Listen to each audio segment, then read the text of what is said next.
Hello and welcome to our expert webinar. Today it's all about Hitachi Energy's high voltage SiC modules for most demanding applications. My name is Eric Rehmann and I'm marketing manager at GVA in Mannheim. Our technical presentation today will be given by Virgiliu Botan. Virgiliu is global product manager for the BIMOS semiconductor products at Hitachi Energy in Lenzburg, Switzerland.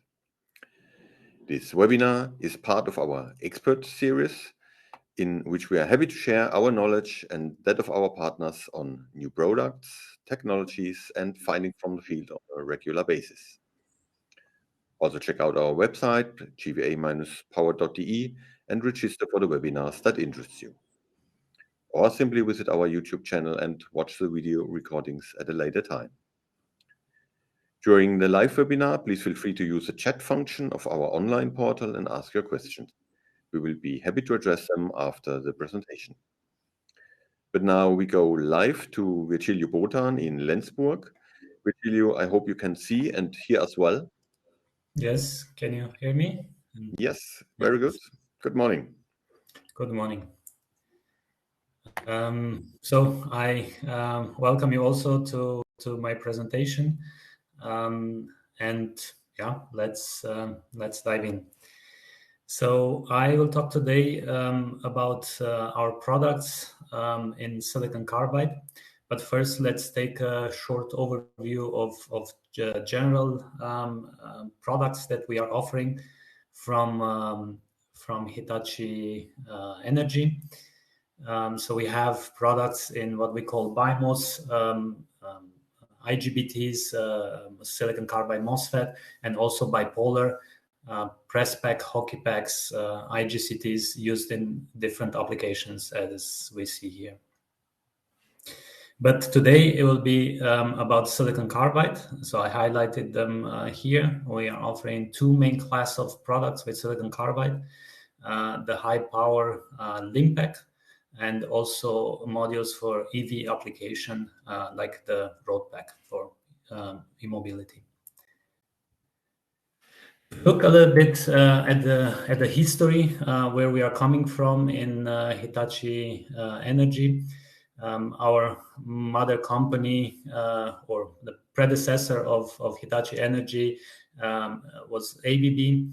ABB started with silicon carbide back in the 90s.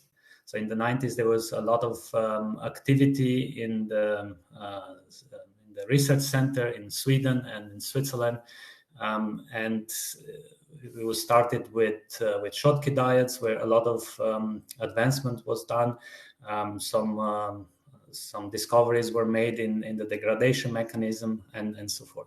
At some point, ABB thought that was still too early, and a stop of this activity was decided with the selling of IP and all the patents to a well-known silicon carbide supplier nowadays.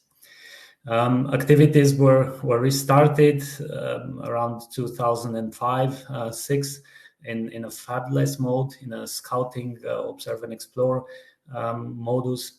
And in 2010, ABB decided to reinvest, to build up a line in the research center in Baden, close by, here to Lenzburg, where the physical activities and the technology, how to build up silicon carbide, in the beginning Schottky diodes and afterwards MOSFETs was restarted. And afterwards, a lot of progress has been done. And starting 2018-19, when the maturity of this technology was considered to be at a high level, these activities were transferred to our main fabrication site for IGBT and silicon carbide MOSFETs to Lenzburg, where we picked it up, and we are now doing it in high volume. If we are looking now at some achievements and accolades, so as I said, 2014, the fabrication became operational.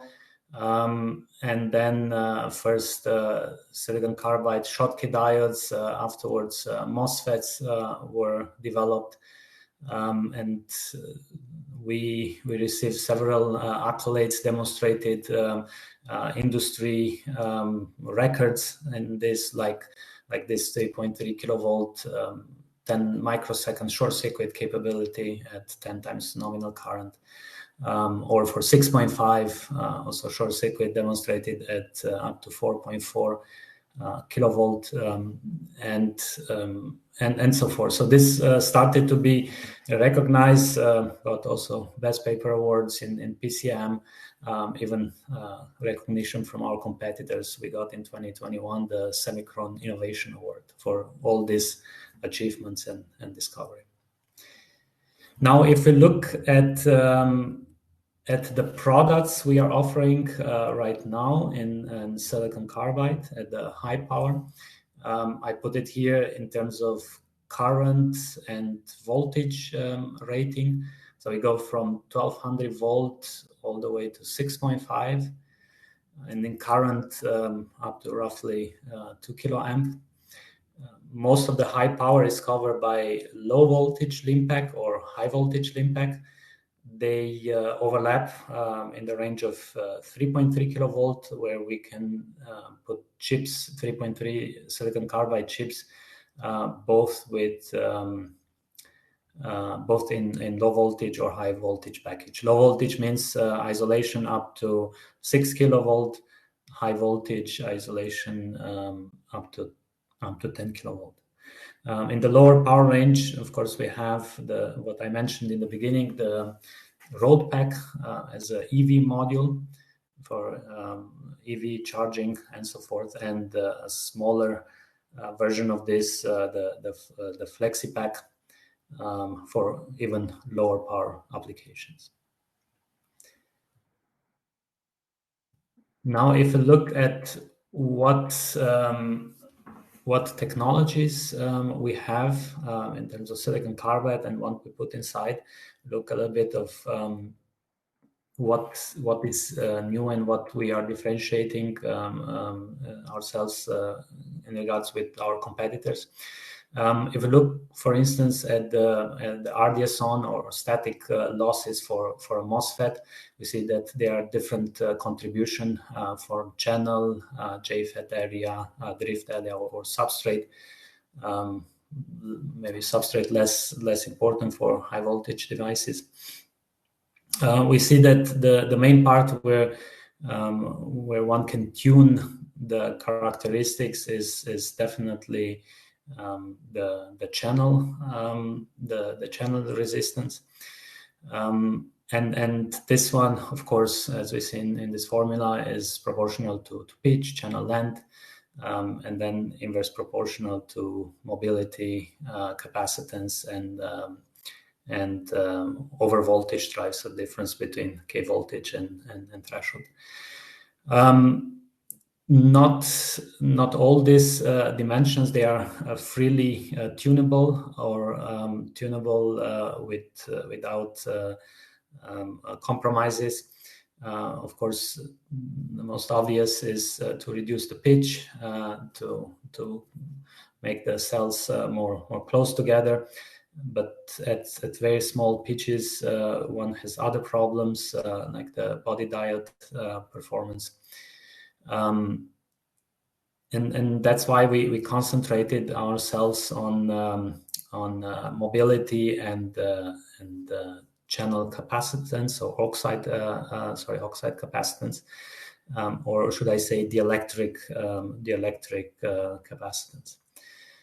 We see in this graph on the left hand side the theoretical limits for silicon carbide MOSFETs, silicon MOSFETs, what kind of on-state or specific on-state or specific resistance one can achieve. Of course, this is proportional to the voltage that was addressed with the first triangles or group of triangles giving information about the 1200 volt, 3.3 and 6.5 kilovolt.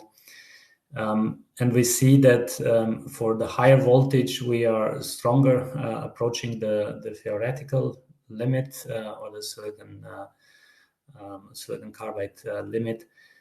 But there's still improvements to be done.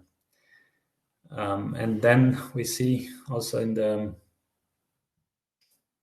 next slide what we are doing in this. So as I mentioned before, the resistance of the channel is inverse proportional with the capacitance, and in order to increase this capacitance, of course, one could decrease the oxide or the dielectric thickness, or one could go to higher dielectric constants. And this is what we do, and this higher dielectric constants, of course, give us also the freedom to not have to go to very, very thin dielectrics, because they are, of course, associated with increased tunneling, increased gate leakage, and as a theoretical and in practice, of course, a lot of problems in fabrication and stability of this thickness. Controlling the stability of this thickness is not trivial.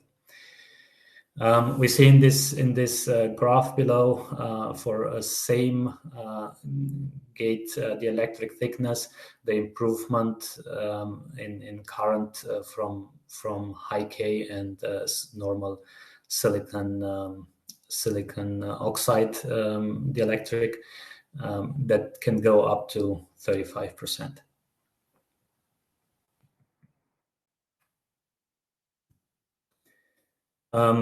So as I said, the high K material improves on-state performance. We also demonstrated with this high K a very robust SOA, so safe operating area. We went for a 3.3 kilovolt device up to 2.4 kilovolt voltage, and then 2 times nominal, the standard that we have in this traction application. And not only that we have this, let's say, improved performance, we have also an improved robustness. So the gate dielectric is much more stable. Also, when faced with negative gate voltages, which are very well known to be a problem for silicon carbide devices. So in this case, in the right-hand side graph, we do switching up to minus 15, turn off 15 volt to on plus 15. So we do this sweep in gate voltage multiple times, so more than 100,000 times. And we look at the turn-on curve to see if that is stable. And it's if we see a degradation in the gate oxide, in the gate dielectric or gate oxide, of course we tend to see a changing of the DIDT slope of the turn-on. But this is exactly what we don't see. So the curves, they really overlap on each other. And also by extracting the VTH, the threshold voltage, we see a very, very constant value. So no variation in threshold voltage, even when we subject the gate to, I'll say, very high negative voltages. So this shows with this technology how stable and robust the gate dielectric is, which is one of the I'd say problems that this new material like silicon carbide are facing. If we look at short circuit behavior, as I said, we demonstrated quite some remarkable achievements there. Here for a device that has also a very low on-state for a 3.3 kilovolt, 16 milliohm square specific RDS(on) is quite a nice figure of merit. And short we did short circuit on the device, achieve up to 3-4 microseconds. And especially interesting is we can dissipate almost 2 joule in a small device, like 5 by 5 millimeter. Short circuit is also improved when compare the energy. So the peak current is improved when compare silicon oxide with high K devices for the same thickness as we see it here in this example.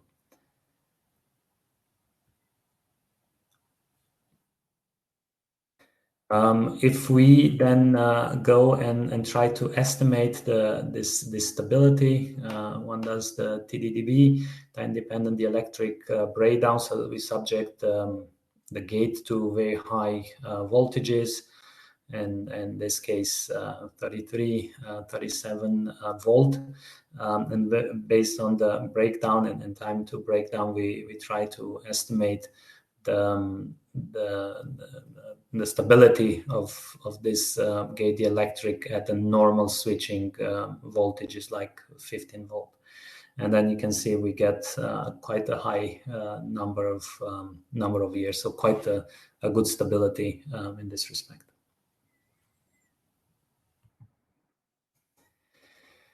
So this was all about the switch, the semiconductor that we put inside of the module. Now we look at the package itself. So what do we do to improve this package? So we make sure that all these small chips are working together. Here in the right hand side, bottom right hand side, you have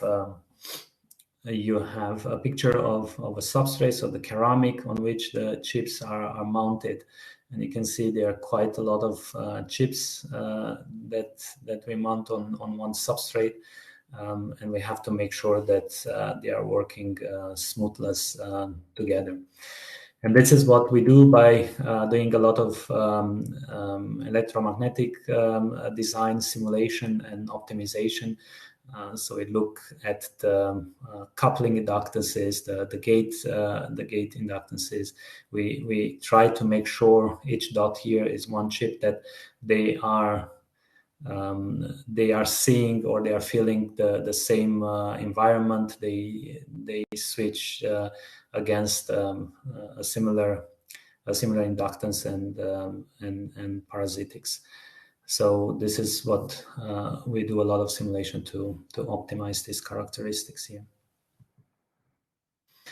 In terms of module fabrication, we have, especially for the LIMPAC, this high voltage LIMPAC, we have ultrasonic welding of terminals to improve reliability of these terminals. But this is also well known of very let's say tedious process, because during the ultrasonic welding there's a lot of copper particles they are being created, and not only that they are copper metal particles, they are also very hot, so they tend to, wherever they land, they tend to stick to the surface, depending also where they land.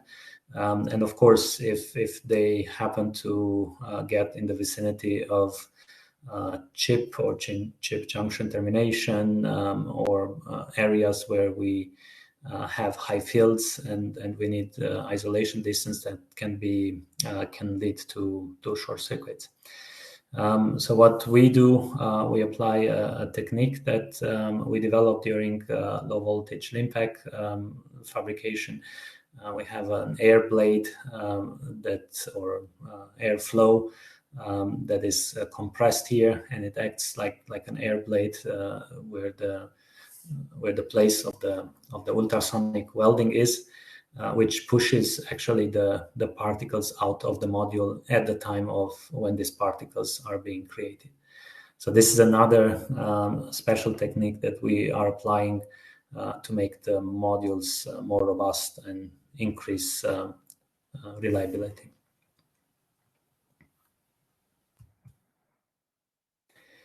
If we look a little bit at the summary of results, so we have the chips that we produce internally. As we said, in our factory in Lenzburg, we put them on the substrates, and here is an example of up to 4 substrates. They go in a high voltage silicon carbide limp pack. Here some curves in terms of MOSFET turn off, MOSFET turn on, so the losses characteristics, diode recovery with waveforms, and we can see that for a similar rated device, we have losses there factor 8 to 10 lower than silicon IGBT devices.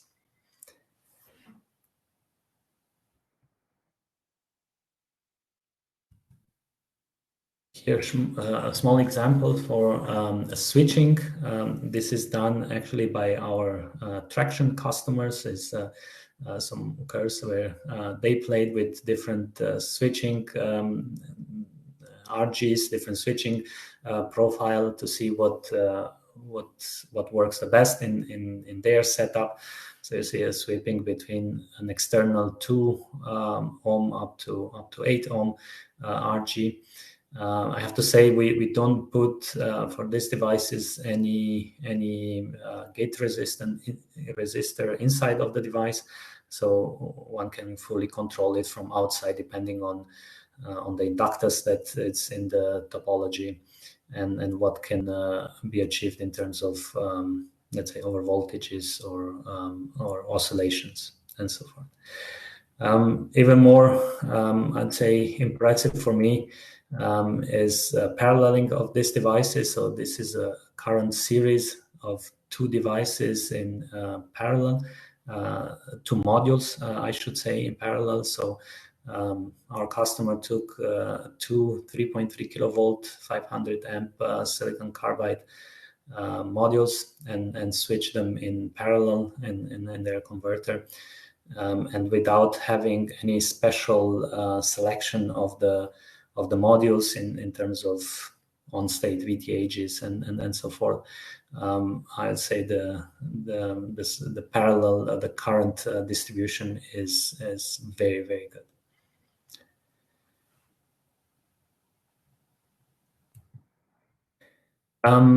Of course, when we think of silicon carbide, and as I showed here, there's a lot of very good examples of very nice characteristics that the silicon carbide has in terms of switching, in terms of robustness for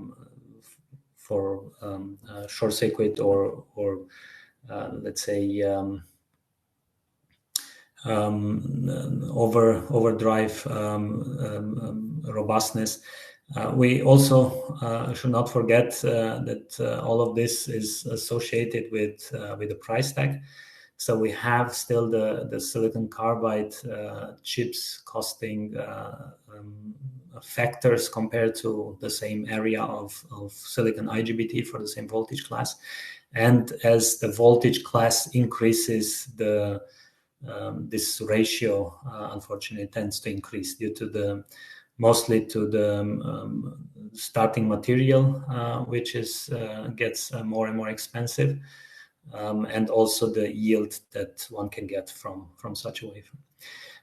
In this graph, I did a short calculation on a simple 2-level topology with these characteristics here, on the current that one gets out versus frequency for a substrate that is fully populated with silicon carbide, and then further reducing the amount of silicon carbide chips.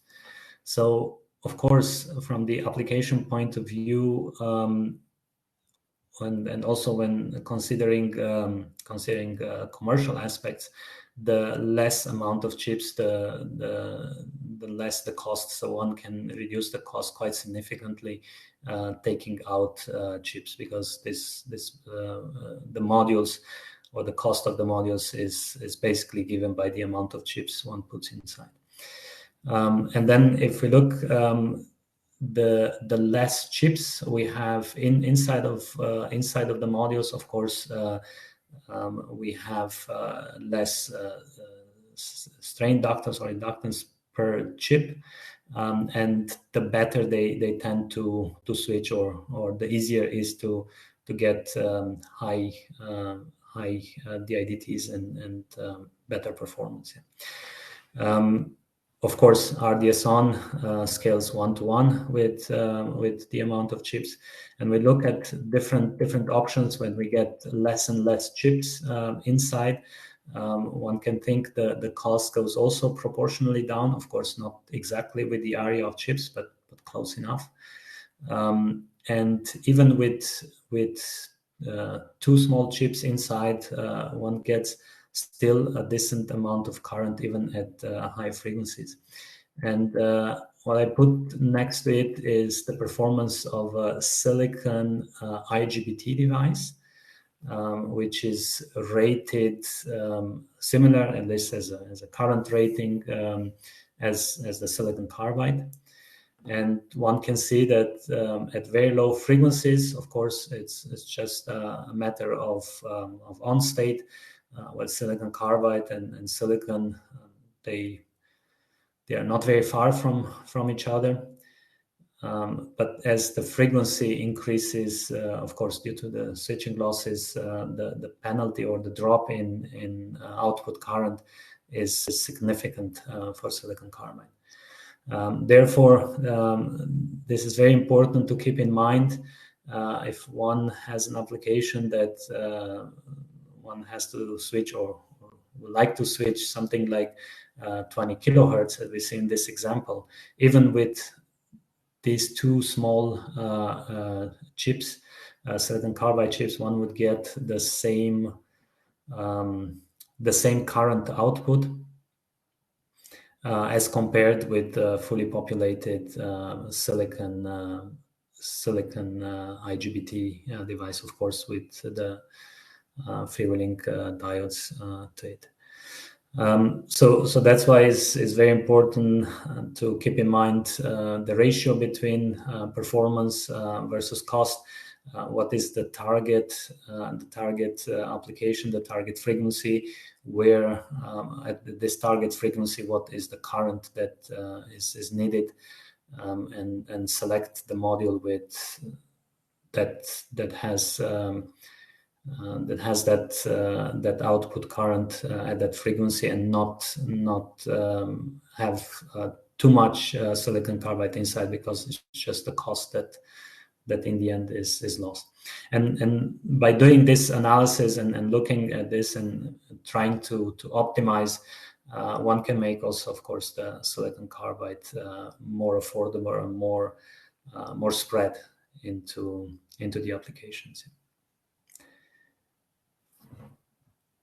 Yes, with this, I would like to conclude and say that we have our silicon carbide devices from Hitachi Energy used in a lot of applications. So from EV, as we show, a rail application in trains and EMUs, or locomotives, where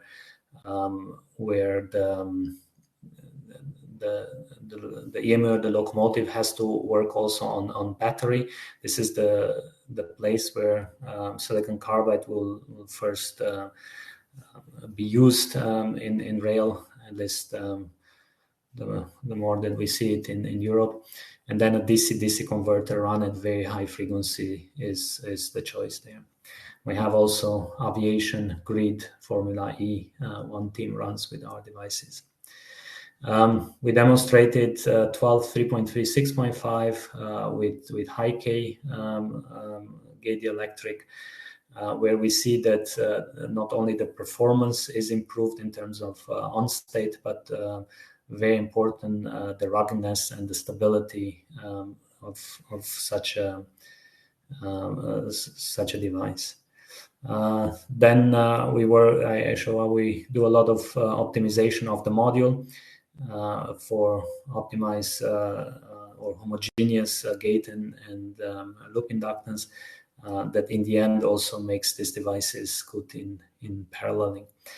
And very important, especially now as cost is very, I would say, important deterrent for the more spread or large spread use of silicon carbide is very important to look exactly at the application and the requirement and see how we can optimize the silicon carbide for that application, for that requirement. With this, I thank you, and I'm open to questions from the audience here.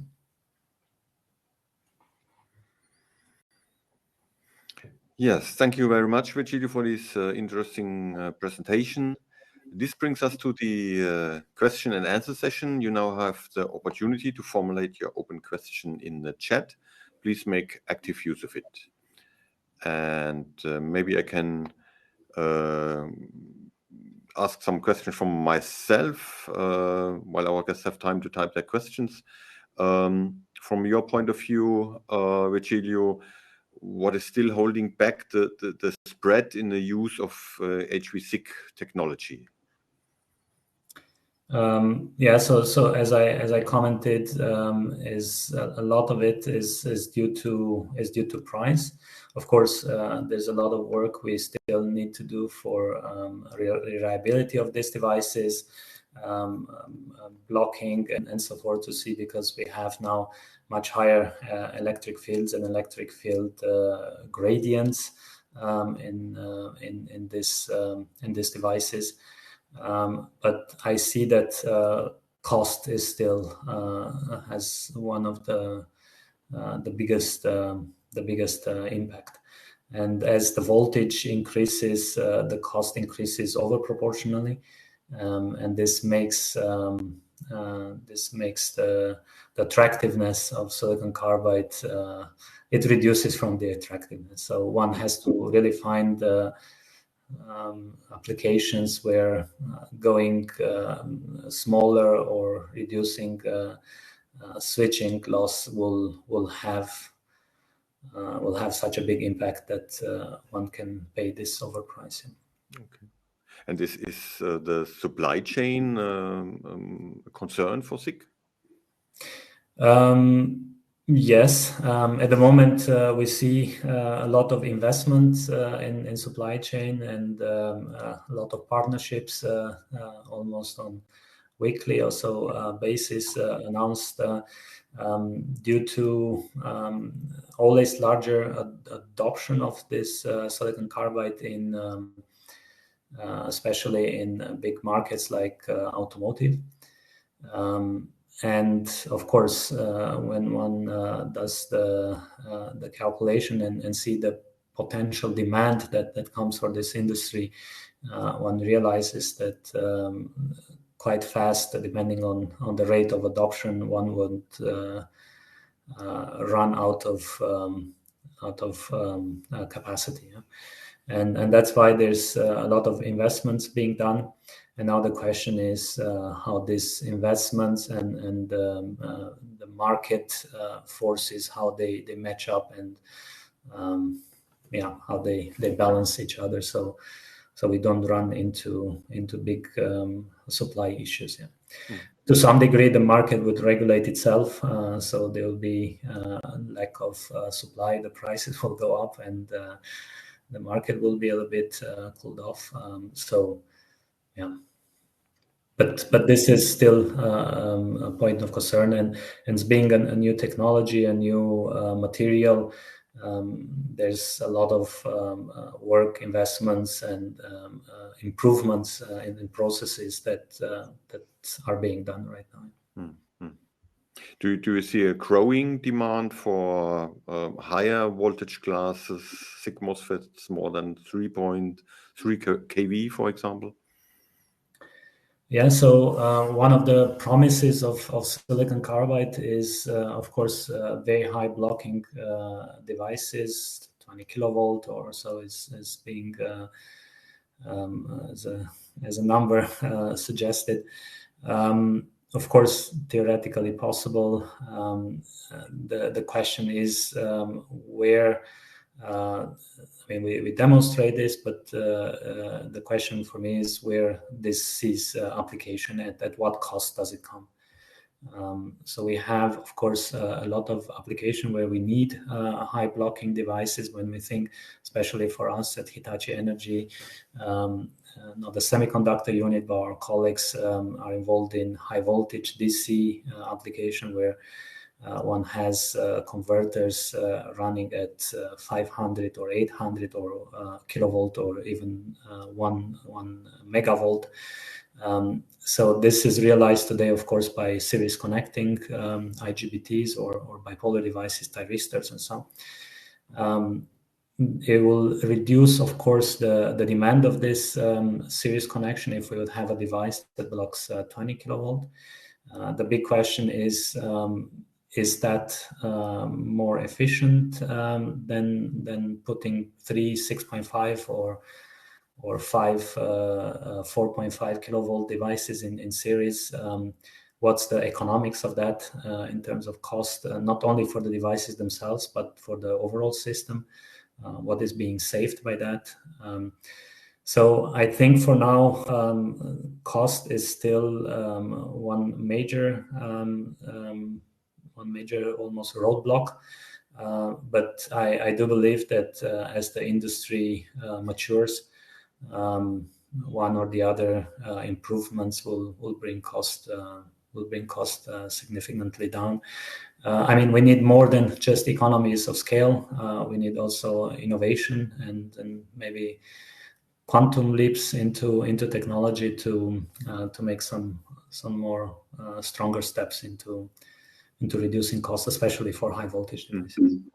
And of course, we should not forget on the other side then the packaging and what kind of packaging will realize the isolation voltages. And on the application point of view, if we have a 20 kilovolt device, what about capacitors for the DC link and so forth? So there's a couple of challenges that come with that. Yeah. Is Hitachi Energy considering other packages than LeanPack for SiC? That's I mean, I present in the beginning, we have, especially for the lower power range, for the EV, for charging, so other more industrial or standardized packages. When we go to high power and high voltages, as I said, as for now, we have something that can take up to 6.5 kilovolt device, 10 kilovolt isolation. At the moment, we don't see the need for other packages, but we need to keep very, how should I say, very open to this, because improvements might happen also suddenly, unannounced, and then the business case or the feasibility for high voltage devices might come, and then we need to be prepared to see how we package them, how we put them together, and what's all around such a device. Mm-hmm. Okay. We have a special question in our chat from our guest Mario Badge.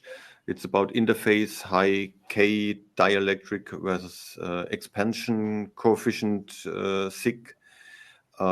Which temperature range, which thermomechanical stress needs to be considered under typical operation conditions? And according to my understanding, the understanding from Mario Badge, theoretically, the lifetime would be infinite, but I assume this is not the case due to the above-mentioned problem, as well as due to the possible ion migration at this interface, correct? Yeah. Is typing, I mean, the lifetime of the high K dielectric. Thank you. Yeah. So of course, as any layer, you have a dielectric, but you have also imperfection, impurities, and with high fields and high voltages above this layer, you can have damage. But it's an interesting question. It's quite deep. Maybe I would like also our colleagues that studied more this interface to get in touch with the colleague that is asking the question. Okay, thank you. So there are no further questions in the chat so far. This brings us to the end of our webinar. If you still have any questions, please do not hesitate to contact me or my colleagues from sales directly. You will receive an email with the contact details of our responsible employees afterwards. As experts in power electronics, we at GVA have, of course, even more to offer than semiconductors. In addition to the sale of a whole range of power electronic components, we develop and manufacture assemblies and systems entirely according to your specifications, usually in a range of a few kV up to the megawatt range. Feel free to visit our website for more information. The best way to follow us is on LinkedIn. This is the fastest way to find out the latest news about GVA and its partners, as well as about our latest expert webinars. Virgiliu Botan and I thank you for your interest. I would be happy to welcome you back at one of our next webinars. Take care, goodbye, and hopefully see you soon. Thank you also from my side.